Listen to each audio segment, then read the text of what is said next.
خلیفہ کے ہم ہیں خلیفہ ہمارا، وہ دل ہے ہمارا آقا ہمارا، ہمارا ہمارا خلیفہ ہمارا، وہ دل ہے ہمارا آقا ہمارا، وہ دل ہے ہمارا آقا ہمارا۔ Assalamu alaikum and welcome to This Week with Huzur. Today we are honored to present highlights of a virtual mulaqat where Hazrat Khalifatul Masih Ayyadullah Ta'ala bin Nasrihil Aziz graciously met with Waqif Fateh Noor from Belgium last weekend.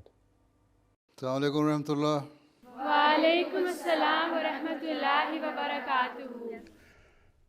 On Sunday, Waqf Fateh Noor members from Belgium had the honour of having a virtual mulaqat with Hazrat Khalifatul Masih V Ayyadullah Ta'ala bin Nasrihil Aziz. The Nasirat and Lajna gathered in the Baitul Mujib Mosque in Uccle, Brussels.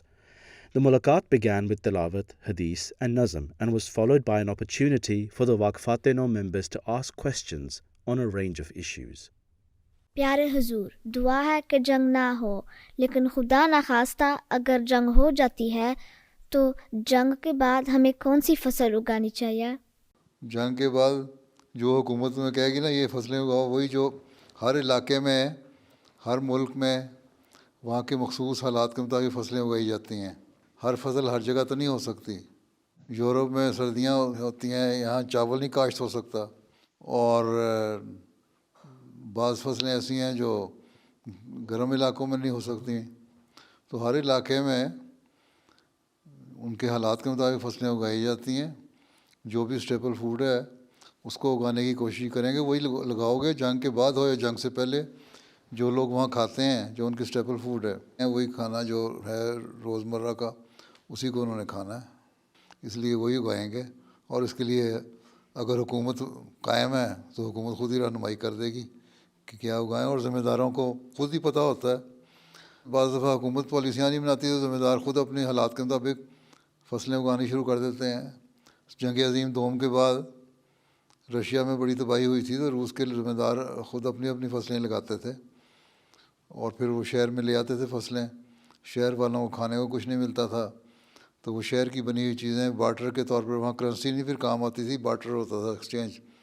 وہ جنس لے کے آئے اور یہاں سے بازار سے اس کے بدلے میں چیزیں لے کے چلے گئے جو شہروں میں ملتی ہیں۔ تو اسی طرح کے حالات ہوتے ہیں، پھر جب حالات ہوتے ہیں تو پھر ایڈجسٹ کر لیتا ہے انسان۔ اور جو کھانے پینے کی چیزیں وہی اکثر کھانے کی عادت ہوتی ہے آپ لوگوں کو، وہی کھانے مقامی لوگ کھاتے ہیں، وہی آپ لگائیں گے، وہی اگائیں گے، اور وہی وہاں بہتر ہو سکتی ہیں۔ حضور، بیلجیم میں ٹیچر کو اپنے مذہب کو ظاہری طور پہ دکھانا منع ہے۔ میں ٹیچر بن رہی ہوں اور میرا سوال یہ ہے کہ میں پڑھاتے ہوئے اپنے مذہبی ویلیوز کو کیسے انکارپوریٹ کر سکتی ہوں تاکہ میں اپنے اسٹوڈنٹس اور کو فیلوز کو اپنا مذہب بہتر سمجھا سکوں۔ ظاہر ہے کلاس میں جو ٹیچر پڑھا رہی ہو تو اس کو اپنا چہرہ دکھانا پڑے گا، ٹھیک ہے، اس کے بغیر تو ان کو سمجھ نہیں آئے گی۔ اور سیکنڈری اسکول میں پڑھانا ہے یا پرائمری اسکول میں پڑھانا ہے؟ پرائمری اسکول میں۔ تو وہاں تو ویسے ہی بچے ہوتے ہیں، اس لیے ان کے سامنے تو ویسے ہی کھلے ہو کے آنا پڑے گا تاکہ ان کو سمجھ آئے، ان کو سمجھانا بھی پڑے گا۔ حیا دار کپڑے ہونے چاہیے اور سر ڈھکا ہونا چاہیے، ہیں؟ جی حضور۔ اور اس کے بعد جس طرح مرضی پڑھاؤ، اور اس کو کہہ دو کہ یہ لباس ایسا ہے جو حیا دار ہے، اور میں سمجھتی ہوں کہ اپنی حیا کو قائم کرنے کے لیے میں اس کو پہنوں، قطع نظر اس کے کہ مذہب کیا کہتا ہے۔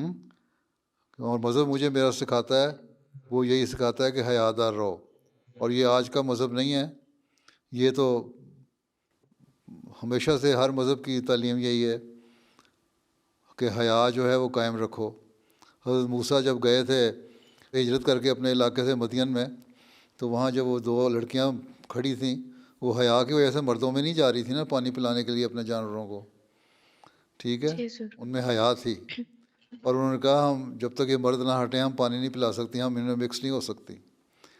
تو حضرت موسیٰ نے پھر ان کے جانوروں کو پانی پلا دیا اور وہ اپنے جانور لے کے چلی گئیں۔ اس کے بعد پھر آگے قرآن شریف میں ذکر ہے کہ ایک ان میں سے حیا سے شرماتی ہوئی آئی اور اس نے کہا میرا باپ تمہیں بلا رہا ہے، اور وہاں بھی حیا کا ذکر ہے۔ اس کا مطلب حیا ہونی چاہیے عورت میں، یہ جس کو ماڈسٹی کہتے ہیں، اور اسی میں اس کی ڈگنیٹی ہے، اس میں اس کا وقار ہے، ٹھیک ہے۔ یہ قائم رکھنے کے لیے ہر مذہب نے اسی کی تعلیم دی ہے، صرف اسلام کی بات نہیں۔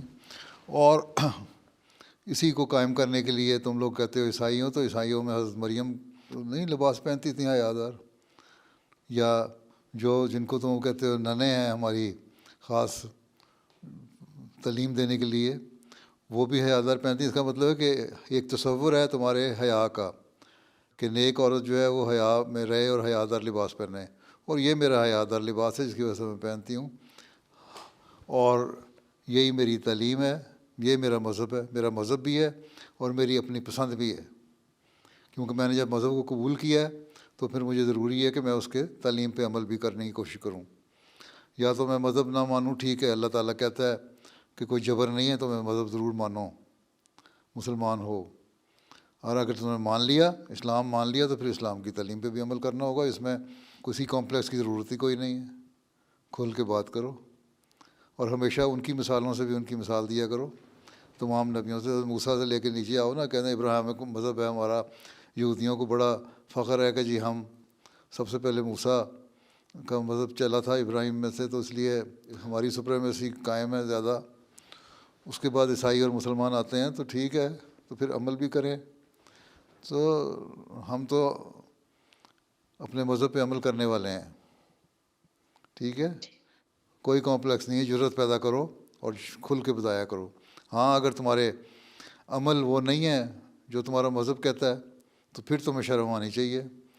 اگر نمازیں نہیں پڑھتی 5 وقت، اگر اچھے اخلاق نہیں ہیں، لوگوں سے اچھے طور پہ نہیں ملتی، لوگوں کا حق نہیں ادا کرتی، اور اپنے جو فرائض ہیں ان کو صحیح طرح انجام نہیں دیتی، تو اس پہ تو شرم آنے والی بات ہے۔